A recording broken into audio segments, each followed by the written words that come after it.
for you on a Helios Day in the next few days. The format will be a presentation from our various speakers, followed by a Q&A. You will have the opportunity to ask questions at this time using the Zoom and QA function on your screen.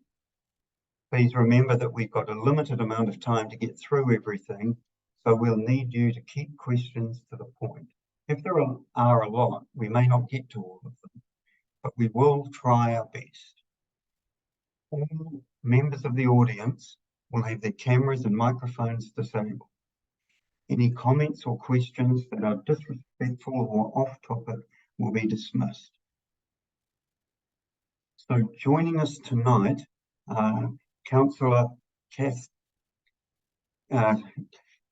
Angela Dalton, Kath Coombs, the lead planner for this work, and Coral Grant, Council's lead freshwater scientist. We also have some additional technical and support staff assisting behind the scenes, and you may see them pop up on your screen during the Q&A. Firstly, I would like to invite Councillor Dalton to open our webinar with some brief remarks, after which Kath will play you a short introductory video, and she and Coral will begin the presentation. Councillor Dalton.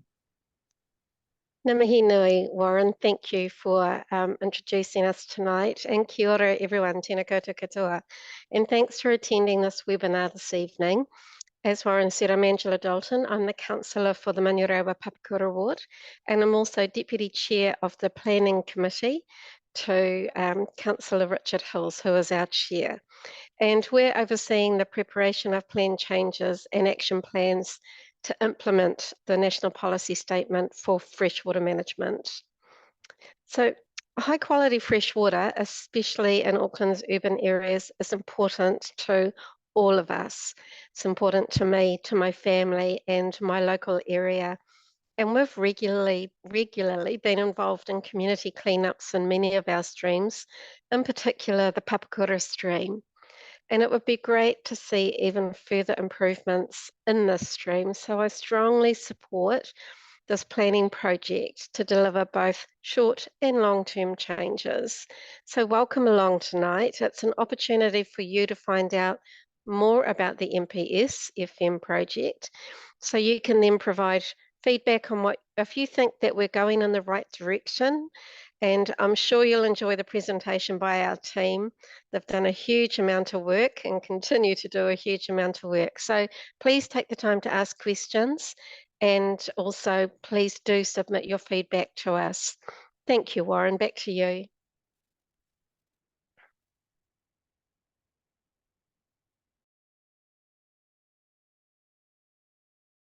You're on mute, Warren.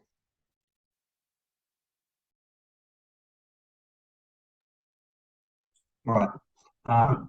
Thank you for that, Angela. I understand that you can only stay for a short time if you have another engagement to go to. Thanks for your time tonight. I'll now hand the session over to Kath, and remember that once the presentation starts, you can put your questions into the Zoom Q&A. Kath. I'm now unmuted, right. Thank you for that introduction. So I think we've covered these points. We're going to talk to you today about this consultation we've got going on about freshwater management. We're also going to summarise some of what we've found about the baseline state for freshwater in Auckland, and then we have the opportunity for questions at the end. Just to begin, we're going to start with a video introducing the consultation program.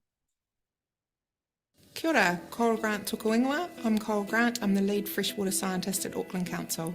So this consultation is about working towards improved freshwater management across the Auckland region. And so we're coming to Aucklanders now to better understand how Aucklanders think we should use, allocate and protect freshwater. Oh, did that just stop? This freshwater consultation is open to the public from the 3rd of November to the 4th of December, and we'd really like to hear from all Aucklanders around their aspirations for freshwater management. Freshwater is about better managing our streams, rivers, lakes aquifers, that's groundwater, and springs. It's also about the ecosystems that live in those water bodies and how we use the land around them. This is about Aucklanders pausing, thinking about freshwater management and where we want to be in the future. We recognise that this is quite a large consultation document, so we're keen to hear from you even if you only have thoughts about one or two of the questions.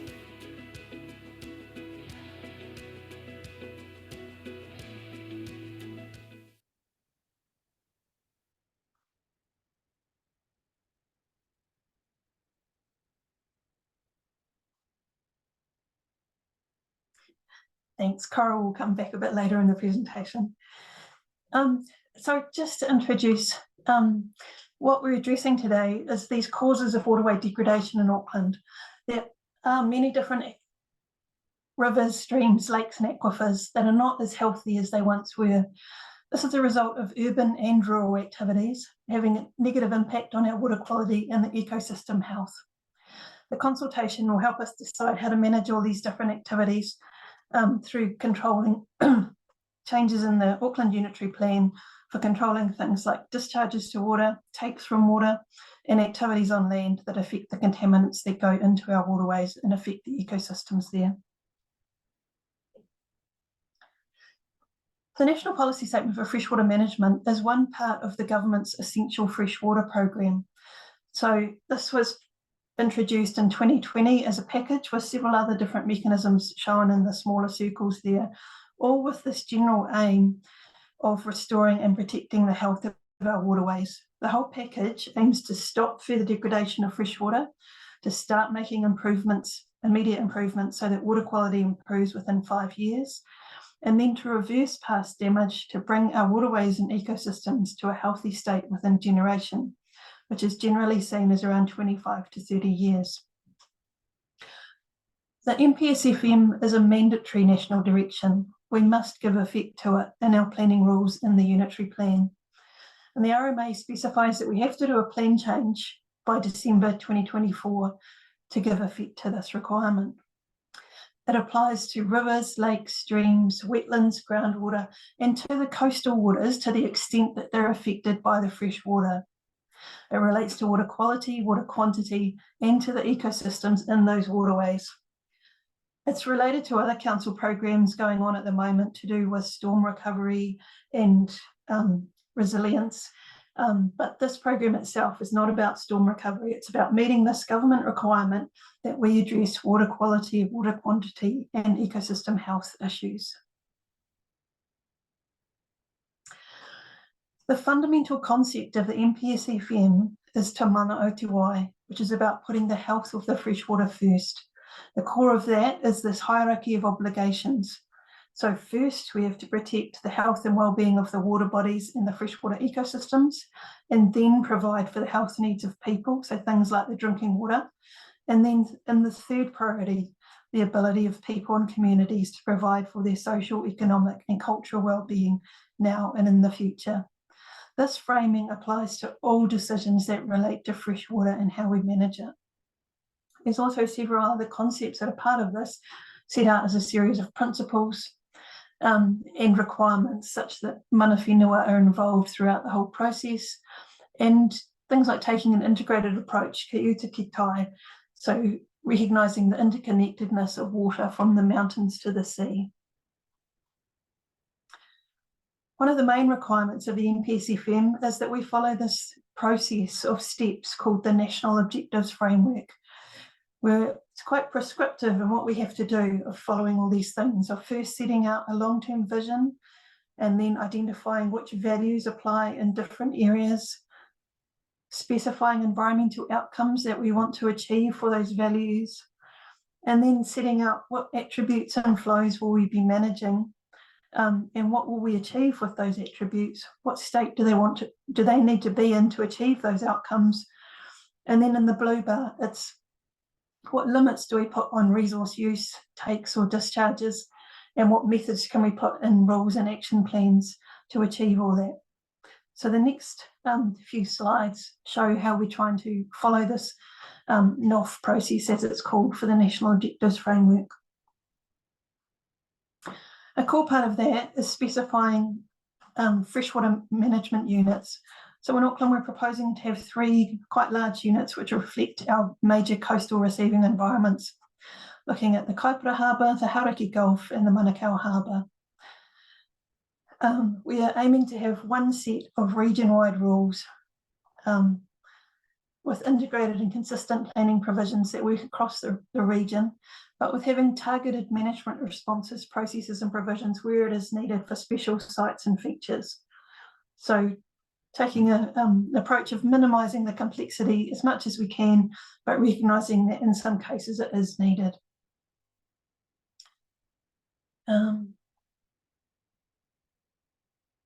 The timeframes for this are shown in that diagram from the consultation document. We aim to notify the regional policy statement and regional plan change at the same time late next year. We may also do a related district plan change, but that timing requirement doesn't apply to it. And so we have yet to determine exactly when that will be notified. It could be at the same time, or it could be a subsequent plan change, aiming to meet the same goals. We're also working on non-regulatory action plans, which we're aiming to develop at the same time to recognise that it's not just about the rules that we have for how people use resources and resource consent requirements, but also how we support those through incentives and education and compliance and monitoring. So the first step of that NOF process is setting out a long-term vision. Our overall vision here is to protect and enhance the Te Māori or Te Wai, the life-sustaining capacity of water. More detail of that is in the consultation document that you'll have seen on the website, or that you can go to after this. That's the high-level vision, but clearly there's more detail set out here. It's protecting the Māori in the water so that it contributes to protecting the Māori of the coastal environments and then provides for the well-being of mana whenua and communities.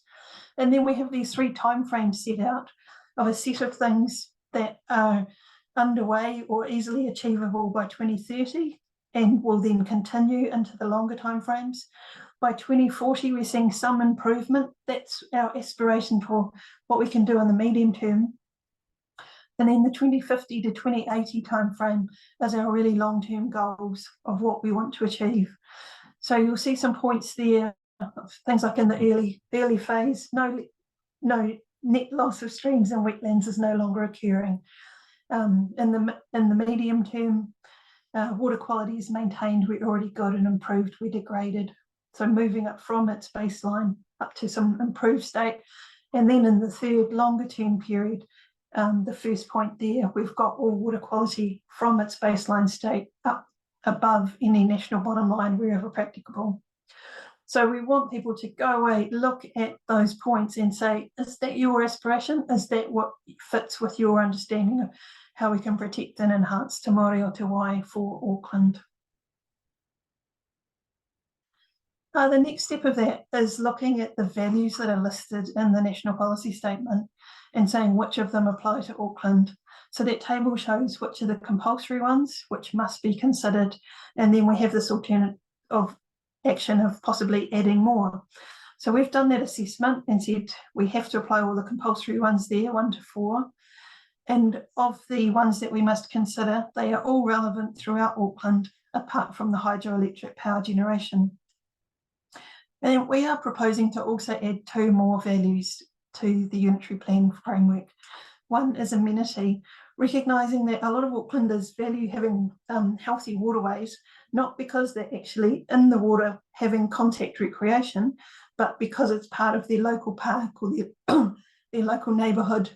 It's something they're aware of and they go near but not in. So they go to a waterfall to visit it, or they see and they're aware of wetlands and streams nearby. The second one is resilience, recognising the importance of our streams, wetlands and lakes as part of our stormwater system and the flood response system and part of our climate change response. And then we've developed this set of environmental outcome statements. So this is the more detail of what we are trying to achieve for all of those values. So I've just put some words up here for the first few, just to show you what type of style the outcomes are, but really encouraging you to go away, look at some of these. If that's the value that you're really interested in, have we got the words right here that are really meaningful for what you think should be achieved over the medium or long term? Is there anything else we could add to those words, or more specific sites, more specific requirements for the different FMUs? And then another requirement of the NPSFM is that there are various spatial areas where special management is required. So outstanding water bodies are the best of the best that require the highest level of protection. The NPSFM leaves it up to us to determine how we identify those.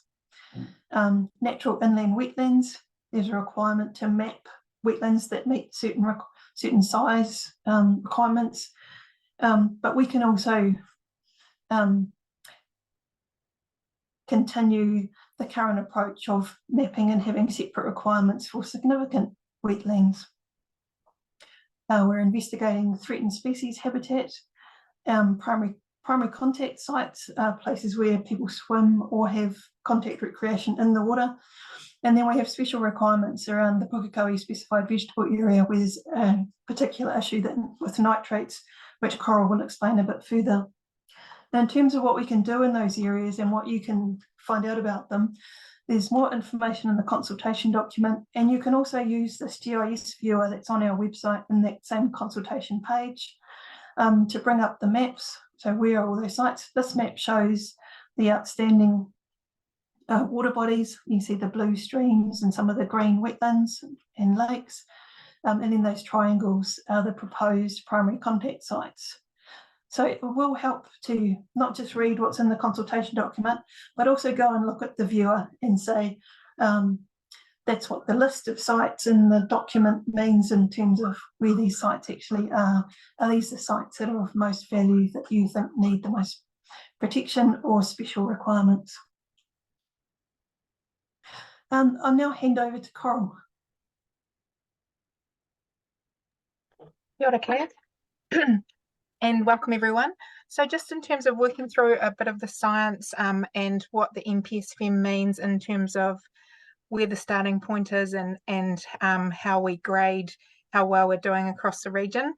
So the NPSFM asked us to look at a starting point of around 2017 that references back to councils undertaking plan changes at different times and requiring everyone to have as close to the same starting point as possible. So that gives us our baseline state, and that's where we start from, and that's where we'd like to understand from you how much further we want to improve the outcomes for our region across several indicators that we're required to look at nationally. Some of the region is already really, really good. So if you think about the Waitakere ranges and the Hunua ranges in our parks, we've got really good water quality for many of the parameters we need to manage there. Other parts are not so good. In general, we see urban water quality being the worst, followed by areas of the rural where there's high intensity land use. And I want to just point out here that we're not starting from scratch. There's already a lot of work underway by the broader Auckland Council family and by the community at large in terms of improving freshwater outcomes. So this is really setting those aspirational but reasonable goals, and that's why we'd like to hear back from you. We need to potentially reprioritise some of the work that we're doing and focus on different areas than we have been in the past. So we'd like to understand from you what you think those areas should be. Next slide, please, Kath. So just in general, the NPSFM has a lot of attribute tables. Attributes are indicators, things that we can measure that all councils across New Zealand measure over the long term. And in general, these indicators can be graded from A or blue being very good through to D or E in the case of E. coli, dark red and red being very poor. Each of these different indicators, many of these different indicators have national bottom lines, and that's a point between two of the grades. So for example, it might be between the C and D band. Where any of our water bodies, rivers and lakes are below national bottom lines, council needs to work to improve them. So this is just an example for rivers across our region, things that we monitor, that we can then evaluate the health of our river water bodies. At the top, we've got aquatic life, the living things that we can measure. So if you think about them as the outcomes of the issues that we manage. And then we've got a lot of water quality parameters. I'm not going to run them through all of them now, but there's a lot more information in our consultation document, in the GIS viewer, and also in a baseline state report on Knowledge Auckland. Please take a look at those if you're interested in more of the detail. There's also a similar summary for lakes. And then also there are the human contact attributes as well. So this is not really about managing the water body's health for the water body itself, but it's about managing the health for human contact with the water. And so that's E. coli on the right-hand side. So if we just go to the next slide, please. I've just picked a few examples. Excuse me. So we need to set a baseline state, and I've talked about that being around 2017. This is just a graphic representation of what we understand so far about the state of our region in terms of E. coli, and this relates again to human contact in our rivers, but also in our lakes. So what the figure on the right-hand side shows, the circles are the actual monitored sites where we do long-term monitoring across the region, and the lines graded in the same colour scheme are our modelled understanding of the results for our region.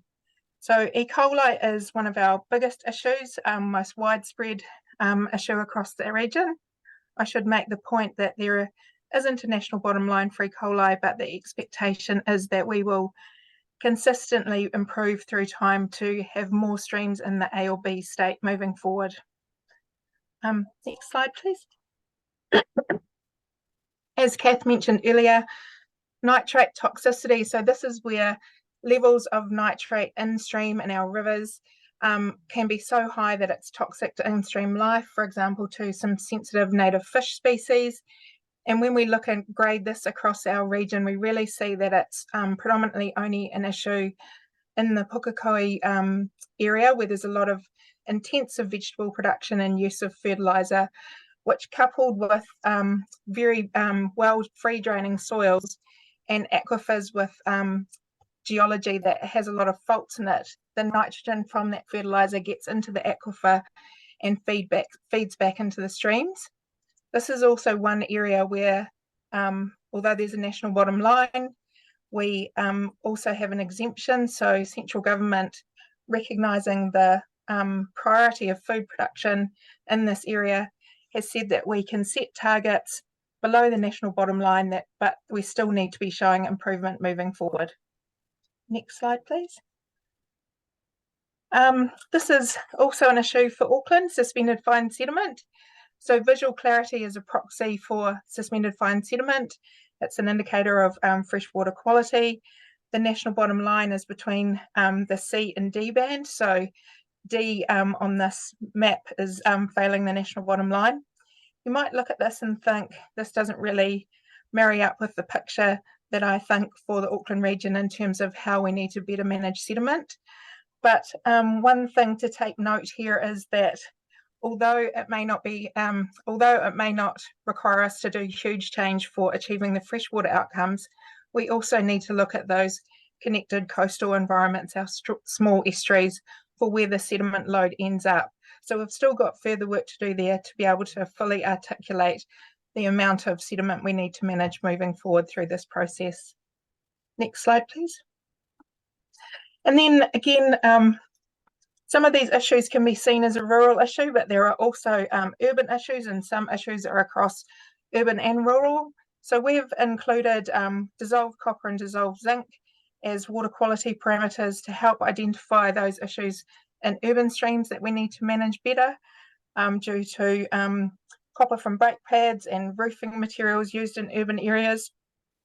So we've included copper and zinc as regional attributes, along with temperature for all rivers in our region, helping us manage habitat better, increasing shading and improving water quality in our rivers.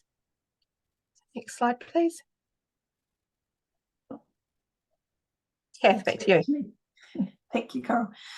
So here we're just highlighting some of the main actions that we're looking at in terms of addressing those issues which Coral has outlined through the NOF process. How can we bring those attributes up to being above national bottom line or meeting other community goals to get them up into A, B or C grades? And these are the main things that we think we'll need to manage. So firstly, land disturbance and its generating sediment into waterways. So controlling things like earthworks at development sites, new controls on highly erodible land, whether that's keeping stock off it or decreasing stocking rates or fencing or requiring planting, or just incentives for better management of that type of land.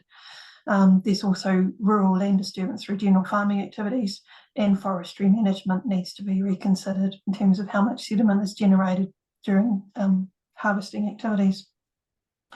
Do the same issues that have been found on the East Coast apply in Auckland? Do we need similar controls? Then we look at rural management practices. Are we doing well enough for stock exclusion from waterways? Will we achieve those things if we implement the national requirements, or do we need to go beyond that? So that's one of the things that we're really looking for feedback on. Do we need to go for smaller streams or additional areas that the national regulations won't cover? We'll also be looking at requirements for planting around riparian areas and restrictions on vegetation clearance in those sensitive areas where vegetation could be trapping contaminants going into waterways. Do we need stronger controls on fertiliser application, particularly in the Pukekohe area with the nitrate issues, but possibly also in other areas? And how can we build this in with the new requirements for freshwater farm plans? We know that will make a difference on farms and how they manage rural activities. We want to make sure that the plan change for the rural framework is integrated with that and builds on it. We also need to manage discharges across rural and urban activities. So looking at things like the wastewater network overflows and discharges from treatment plants. We are looking at on-site wastewater management, trying to make it easier for people to do upgrades to their system, but also ensuring that that people are maintaining their current sewer septic tank systems so that they meet our new requirements in our more recent technical publications. And in some cases, that will mean that people need to go through a consenting process because their system doesn't meet the standards that we will put in. We need to improve our stormwater treatment, so addressing those things that Coral was mentioning that lead to zinc and copper going into the waterways. And that leads to source controls. How do we control things like treatment from roads and building materials that can contribute zinc and copper and other contaminants? And part of that is how can we encourage water sensitive design in urban developments? So making space for waterways, building around them, not filling them in, and things like having rain tanks, swales, rain gardens, things that can be built into developments when they're brownfield or greenfield developments. Those are just our high level things that we're looking at for the regulatory regime and the unitary plan, or that we will encourage through the action plans. But we are really looking for feedback there on, are there other options that we should be considering? What are the major issues with these things that you think we should take into account in our process over the next year as we develop our action plans and plan change? And yeah, what options should we avoid? We also have these requirements to do with habitat protection and improvement. So one is a requirement that we prepare a fish passage action plan. So trying to remove barriers in waterways that stop the fish moving from the sea upstream. And we need to set out a prioritisation framework for the remediation of barriers that are already there. There are over 4,000 barriers in Auckland with structures in waterways. Clearly, it's far too costly to address them all at once, so we'll have to prioritise. So this is the list of things that we're looking at the moment for that framework. So where are there already mana whenua engagement and initiatives? Where are the existing high quality habitat catchments that the fish need to get to or be supported in? Where are there threatened species? what's the cost benefit of doing ones up in the upper catchment or the lower catchment closer to the coast? And are there community groups that contribute to that process and the overall connectivity? There's no point in doing barriers at the top of a catchment if there's a more fundamental barrier to fish movement further down. Then we're looking at streams and wetlands. Should we have more restrictive controls in the national regulations for things like the vegetation removal setback and reclamation controls? At the moment, we are thinking that we need stricter controls for wetland reclamation at least. We've lost so much wetland that we may need to maintain the current unitary plan approach of having a more restrictive consenting regime that applies nationally. But we're also looking at how can we enable works like wetland and stream restoration and encourage that with incentives, and strengthening standards for permitted activities of things that you can do in streams, for things like building culverts up to 30 metres. Should we retain those, or should we just rework them so they're a bit more workable? So do look at those in the consultation document and give us your feedback. Coral. Thanks, Kath. I've talked a bit about water quality, but water quantity is also an equally important part of the NPSFM. So we must look at setting flows and levels. So that's setting flows for our rivers and levels in our aquifers and lakes. We've got a lot of work already covering this in the Auckland Unitary Plan, but we need to look at revising flows and levels and removing the flexibility around the limits. And this may mean that less water is available for allocation moving forward, and that existing water permit allocations may need to be reviewed in some instances. We also need to protect the in-stream values and be more proactive about this, which may mean that we need to ensure that stream water takes decrease or cease at specified flows and levels during dry drought periods when the in-stream flows can naturally drop. Next slide, please. We also need to address over-allocation. So we're working to identify and phase out over-allocation and identify what timeframes that will happen. The map to the right shows where we've identified where we believe we have some over-allocated aquifers. And so we'd really like to hear from people about how you think we should prioritise that over-allocation, and if you've got ideas about who we prioritise to in the first instance.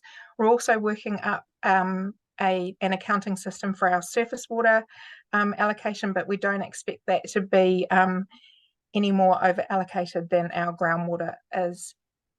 Next slide, please. So yeah, this is our current consultation. We haven't covered everything, but there's a lot more information available on the AK Have Your Say Freshwater website.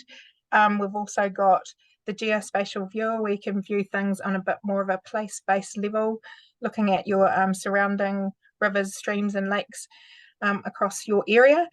We've got also got a state and trend dashboard. So I've talked a lot about where we need to get above the national bottom line, but we also need to do some work and identify how the council family is going to take action where we know things are close to the bottom line but starting to degrade. So the state and trend dashboard helps you visualize that across the indicators that I've already spoken about.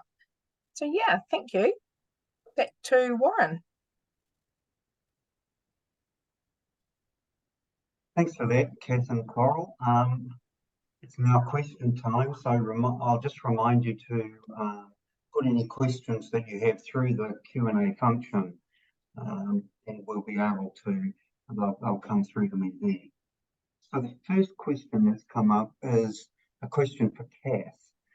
What about the change in government? What impact is that going to have on freshwater and this work? That's actually quite a hard question to answer still. I think we'll know more within the next few weeks as the coalition government gets sorted out and we find more about what they've agreed and what they're proposing as their priorities. At the moment, we need to meet our statutory requirements. So we're still working under the Resource Management Act and working to meet the requirements of the NPSFM. All this information will be useful if we end up working in a different regime. But for now, this is what we're working with.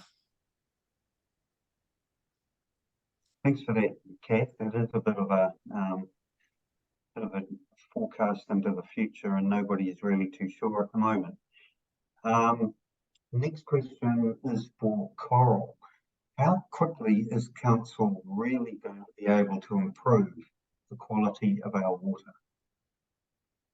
Thanks, Warren. Yep, that's a really good question. So I guess I'd reiterate what I said before. We're not starting from scratch. We've got a lot of work underway already in both urban and rural parts of Auckland in terms of better infrastructure provision, in terms of working with farmers, enabling planting and fencing across the region through the Waterway Protection Fund, educating communities. I think what we'd really like to hear from people is about where we want to set targets, what are good timeframes, and recognising that some things are going to cost us more to improve. And do people want that spread out over multiple generations, or would we like to see those improvements front-end loaded and really focus on getting the region above the national bottom lines in the kind of timeframes that we've outlined in the vision? So I do think some of the different issues will be dealt with in different timeframes. For example, E. coli in urban areas is going to rely on a lot of infrastructure provision, which is already underway. Some of the things that maybe more quickly implemented, and I know many farmers have already implemented them, is things like stock exclusion, keeping animals out of waterways, which will help improve E. coli in rural areas. So I think there are some things we can work on together very quickly to improve. Other things will definitely take a longer time frame. Thanks for that, Coral. That's pretty comprehensive there. Next question, I think this is for Coral too. Is there a size limit of streams of interest in terms of freshwater quality? We, the Friends of Awa Matakana, have found that many of our smaller streams have very poor water quality across all attributes, whereas the upper reaches of the Matakana and Glen Eden are close to pristine in some locations. Namely, what level of freshwater stream is relevant? So the MPSFM doesn't make that distinction about stream size, so we're really interested in better protecting and managing those smaller headwater streams, or the smaller tributaries coming into the larger main stems of the larger rivers. Some of the attributes are really focused on the outcomes in those smaller streams. For example, the macroinvertebrates, the bugs in streams that we monitor, is really focusing on being able to evidence that improvement in those smaller, shallower streams. So all streams are covered by the MPSFM. Thanks for that, Coral. And there's another one for you too. Has water quality improved or deteriorated over the past 10 years? Yep, so again, it's a mixed bag across the region. In some areas, we do see improvements. We see an example of that is the nitrate issue in Franklin, where we've seen some slight issue in terms of the nitrates in the underlying aquifers, which we expect to see flowing through into the streams in terms of those nitrate levels in stream failing national bottom lines.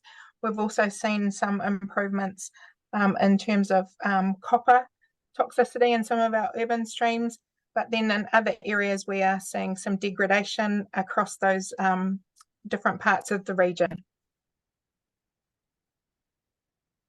Okay, thanks for that, Coral. Next question. It's a question for Andrew. What are the proposed stock exclusion rules? We are still working through what rules we will look to put in, and that's where the feedback from the community and industry is really important. And so at the moment we do not have any proposed stock exclusion rules, but we will be working through potential ones to consider and the cost impact plus the benefit to water. Right, thanks for that, Andrew. Next question is for Coral. Isn't it possible that the elevated copper and zinc levels are mainly from brass and copper plumbing? Yep, good question, thank you. So definitely some of the copper and zinc levels will be from some of the plumbing used across the region, but the levels that we're talking about in terms of toxicity to aquatic life are actually quite high. And there's lots of studies that have shown that it is predominantly derived from high generating car parks in terms of brake pads and also zinc utilisation and roofing products, things like that, so that there's kind of a national body of work that identifies where the key contaminant sources are coming from. We've got some provisions in place in the unitary plan to manage some of that in terms of high generating car parks, but we're looking at whether we need to do more to protect those urban streams. Okay, thanks for that, Coral. Next one, a question for Dave. Can you please talk a bit more about the culvert restrictions? Is 30 metres the size of the culvert? Thank you, Warren. When we talk about 30 metres is certainly referenced in the AUP, so that's the length of the culvert. However, if you look at the National Environmental Standards for Freshwater, there is no restriction on the overall length. It's more around the ability for the culvert to provide fish passage. Also, when you talk about 30 metres for a culvert, again, referenced in the AUP, for it to be considered a culvert, it also needs to meet the definition. I think it's for access purposes. So essentially, at the moment, we've got two different definitions. We've got one in the AUP and one in the NES freshwater. We've got two sets of standards to meet in terms of being a permitted activity. So one of the things we are looking at doing is rationalising both definitions and the standards to make it easier and more simple for people to navigate those particular rules. Thanks for that, Dave. A question for Kath. The FMUs are very large and on the East Coast do not reflect the vast diversity of streams, e.g. rural versus urban. Are you seeking feedback on where there should be sub-FM units, FMU, I suppose, yeah, which then attract more detailed monitoring and management? Yes, any feedback on that would be definitely valuable and definitely of use. Whether it's ending up being a spatial sub-FMU or something that we use in setting a target attribute state for a type of waterway, it would still be interesting to know where people think there are different areas that need different forms of management or different levels of protection. Yeah, so we could either do it for a particular spatial area, like one particular stream, or you could have targets for all small streams in urban areas aiming to meet a particular grade, whereas large rivers in rural areas are trying to meet a different grade for that issue. Okay, thanks, Kath. Question for Coral now. What water uses do you envisage being prioritised over others? So, excuse me. So I think we've clearly got some prioritisation already in the unitary plan, and the NPSFM is really about prioritising, drinking water, but also we've recognised the use of water for food production across the region. And really, it's just about understanding in those instances where water is scarce or where we may be getting close to allocation, how we think about reprioritising that use, which may be about looking at water that's already allocated and making sure that everyone who has that water already is using it efficiently. Thanks for that, Coral. Looking for some more questions to come through at the moment, so we'll just see how you go, and hopefully there'll be a few more questions along the way. So get those fingers writing.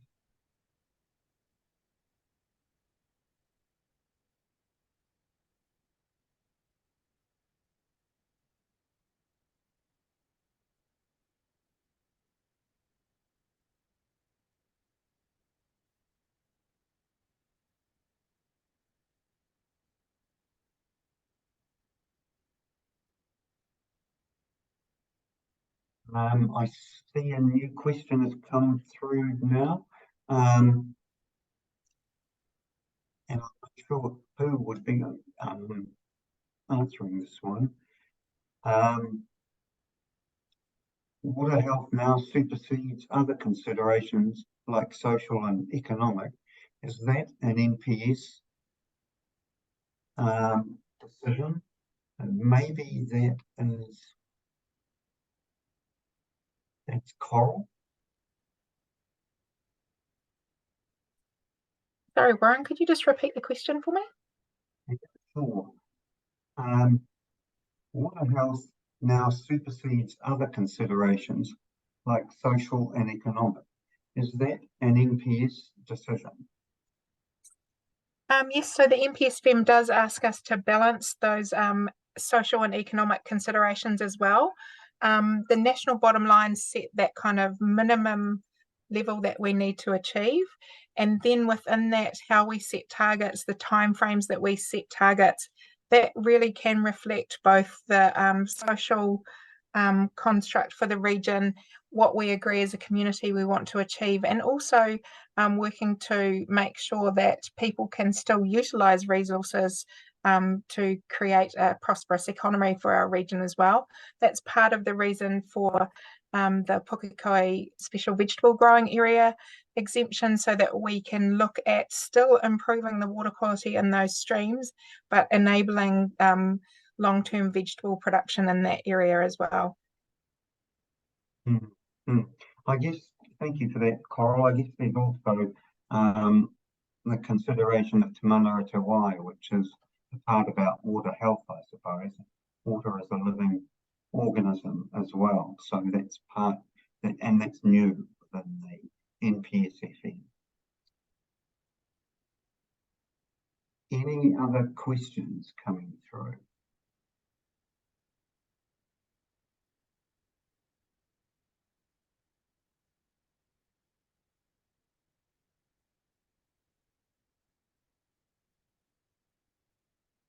So there's a question which has come through for Coral.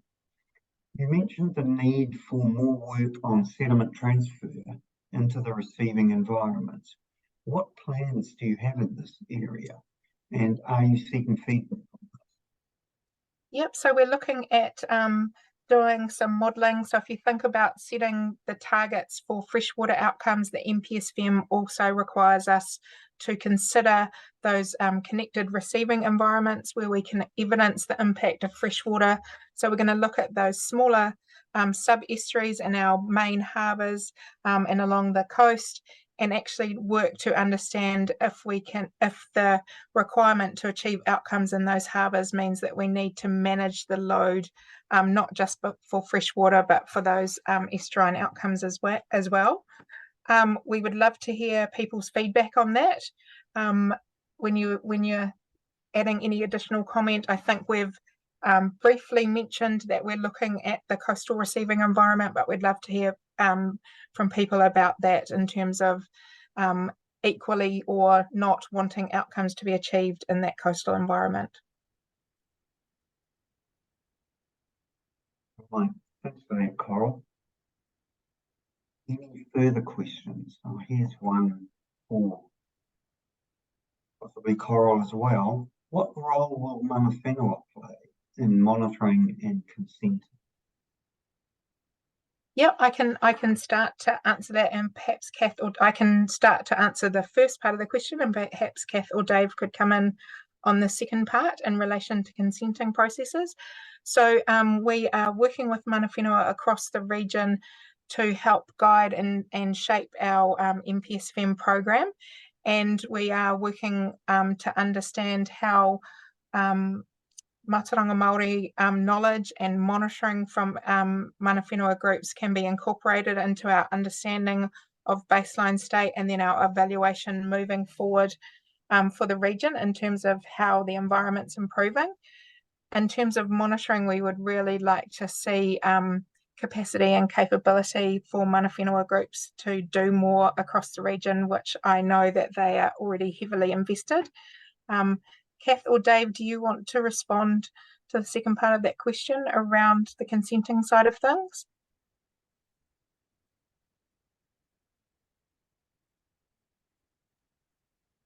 I can certainly give it a go.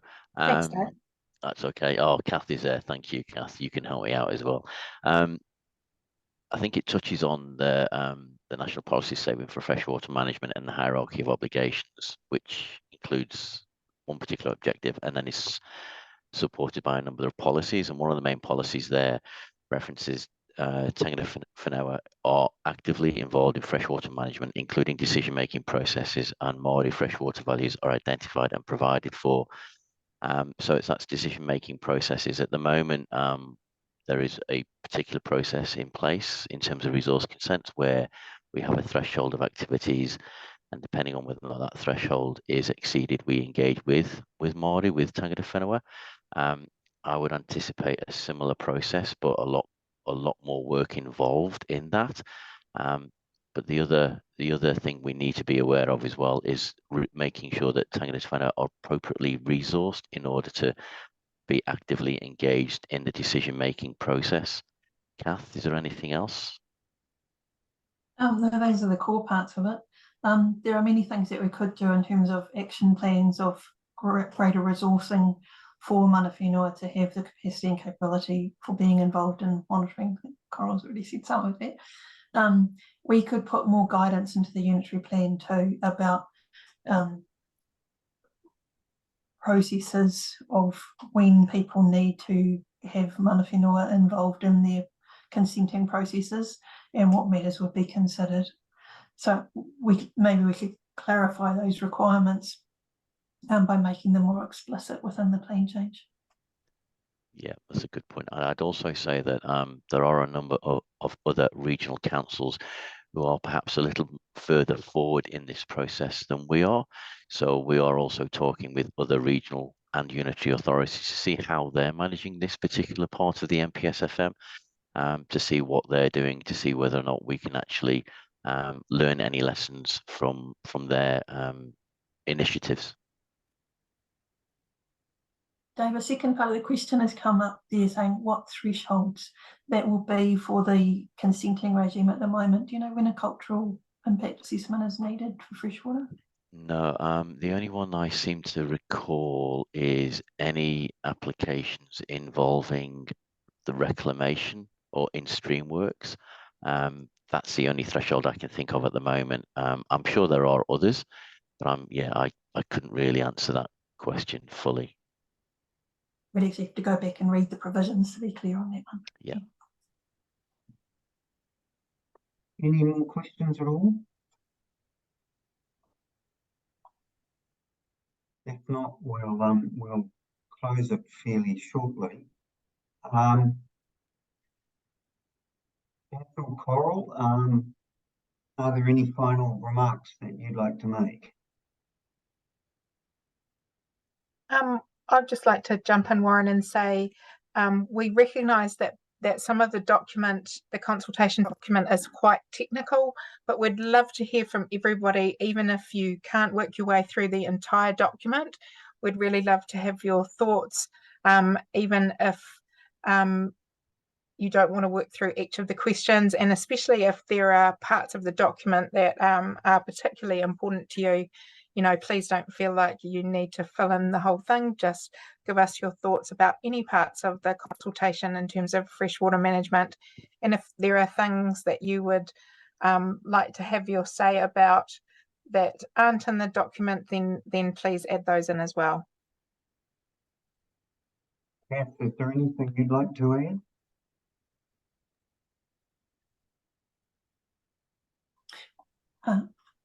No, thanks, Warren. So just encouraging people to get involved. Even if you've got questions about, just put the comments in and we'll work out which part of the document or process it's relating to. Yeah. All right. Okay. Thanks for that, Kath. You can see from the presentation and the answers to your questions that the council really wants to put the health of freshwater first, so we can improve our natural environment, keep people healthy, and provide for other uses. But it will take time for these improvements to happen, and we'll need the help of members of the public such as yourselves. So remember to give your feedback at AK Have Your Say by 4th of December.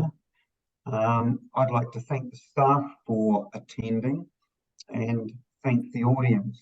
Thank you all for your questions and your listening. I'll close with a karakia and a final closing. So that's unahia, unahia, unahia ki te uru tapu nui, kia wātea, kia mama, te ngātau, te tinana, me te wairua I te aro takatu, koiora e ronga, whakaara ake ki runga, kia tina, tina, haumie, huie, taiki. Yeah. Thank you, everyone. We look forward to your feedback. Tell us what you like. Tell us what you want changed about our proposals. Enjoy the rest of your evening. Thank you.